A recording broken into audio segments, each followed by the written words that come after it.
మీరు ఇంతవరకు నిర్మాతగా కొన్ని సినిమాలు నిర్మించారు. Telugu film producers council spoken person కింద మీరే ఉంటూ వచ్చారు. ఇప్పుడు నటుడిగా టర్న్ తీసుకున్నారు. సడన్గా ఈ మార్పుకు కారణం ఏంటండి?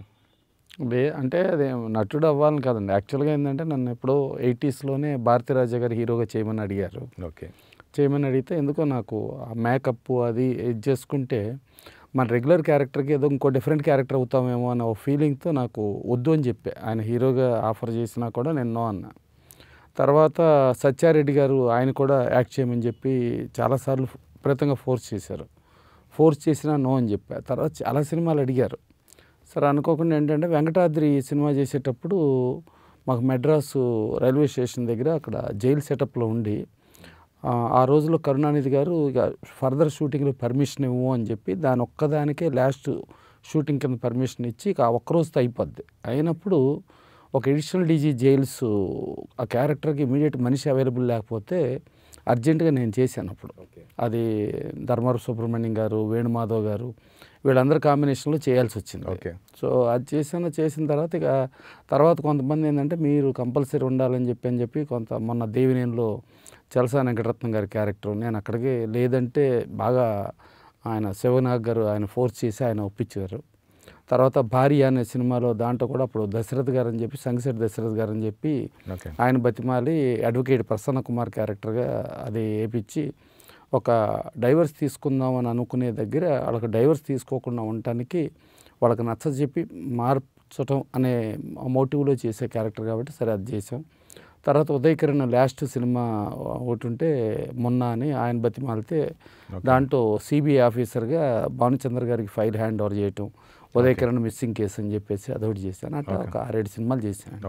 అంటే అది కాకతాళీయమే కానీ నాకు తర్వాత ఏంటంటే చదలవాడి శ్రీనివాసరావు నువ్వు మాత్రమే చెయ్యాలి అని బాగా ఫోర్స్ చేయటం మూలంగా హెడ్ కానిస్టేబుల్ వెంకటరామయ్యలో దాంట్లో చేశాను. అంటే నారాయణమూర్తి ఒక కానిస్టేబుల్ ఆయన సస్పెండ్ అయిన కానిస్టేబుల్ని ఆయన్ని ఇన్స్పైర్ చేసి ఆయన ఒక పొలిటికల్ పార్టీ పెట్టేట్టు చేసి ఆయన ఒక సీఎం అయ్యేటట్టుగా ఒక ఆర్బీఐ రిటైర్డ్ గవర్నర్ క్యారెక్టర్ అది చేశాను. సో అది కాకతాళీయమే కానీ మేజర్గా నేను ఆ జోనర్ మాత్రం ప్లాన్ చేయను. ఇప్పుడు దేవినేని సినిమా విషయానికి వస్తే బెజవాడ రాజకీయాల్లో చలసాని వెంకటరత్నం గారు ఒక కీలక పాత్ర. అప్పుడే పోరాటాలు లేక మొట్టమొదటి హత్య అనేది ఆయనతోనే ప్రారంభమైంది. అంటే ఆయన చనిపోవడంతోనే ప్రారంభమైంది బెజవాడ రాజకీయాలు ఉంది. సో అలాంటి పాత్ర చేస్తున్నందుకు అసలు మీకు బెజవాడ రాజకీయాల మీద అవగాహన ఉందా? యాక్చువల్గా అంటే బెజవాడకి ఒక రౌడీ రాజకీయం అనేది మొదలయ్యింది ఆఫ్టర్ చలసాని వెంకటరత్నం గారు డెత్ తర్వాత ఏర్పడిందండి. అవును. చలసాని వెంకటరత్నం గారు ఉన్నంత వరకు అప్పట్లో ఒక కమ్యూనిస్టు ఒక సిస్టమ్ ఒక ప్రిన్సిపల్స్ బేస్డ్లో ఒక న్యాయము ధర్మము ఈ టైప్లో న్యాయాన్యాయాలు చూసుకుంటాం వాటిని జాగ్రత్తగా చూసుకుని జాగ్రత్తగా మంచి చెడు అనే యాంగిల్లో చలసాని వెంకటరత్నం గారి క్యారెక్టర్ ఉండేది. సో ఆ చలసాని వెంకటరత్నం గారి క్యారెక్టర్లు ఇది చేసుకుంటే కొంతమంది ఏదో సరే కమ్యూనిస్ట్ పేరులో కమ్యూనిస్ట్ ముసుగులో కొంతమంది ఎవరో ఒకళ్ళు వచ్చేసి ఏదోటి స్టూడెంట్స్ని కెలకటం ఇట్లాంటి సంథింగ్ జరిగినాయి. కానీ బట్ అప్పటి వరకు ఉన్న బెజవాడ చాలా ప్రశాంతమైన బెజవాడకు ఒక చరిత్ర ఒక కమ్యూనిజం చరిత్ర అది ఉన్నది.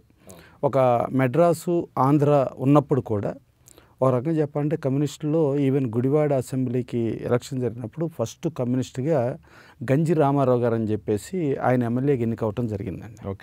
జరిగింది. ఆ రోజుల్లో కమ్యూనిస్టులు ఒక సిద్ధాంతాల బరిలోంచి వాళ్ళు వచ్చి వాళ్ళు ఈవెన్ చాలా ఆస్తులు ఉన్న చాలా వాళ్ళు కూడా ఆ సిద్ధాంతాల ఇదిలోనే ఉన్నారు కానీ క్యాపిటలిస్టులుగా మారలే.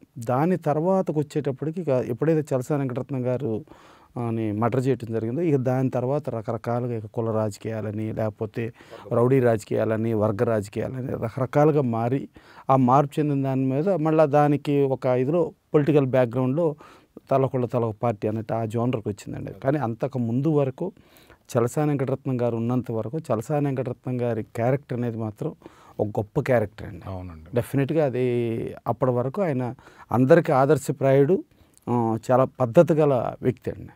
అప్పటి వరకు బెజవాడ చాలా బ్రహ్మాండంగా ఉంది. అక్కడ నుంచి మండి బెజవాడల్లా బ్లేజ్వాడ్గా మారింది. లియో ఎంటర్టైన్మెంట్ ఈ ఛానల్ని ప్లీజ్ సబ్స్క్రైబ్ చేయండి, షేర్ చేయండి, లైక్ చేయండి. Please subscribe to Leo entertainment. Please subscribe to Leo entertainment YouTube channel. Subscribe Leo entertainment channel. Leo entertainment. Please subscribe this channel. Please subscribe to Leo entertainment. ఇలాంటి interesting videos కోసం తప్పకుండా మా ఛానల్ని subscribe చేయండి.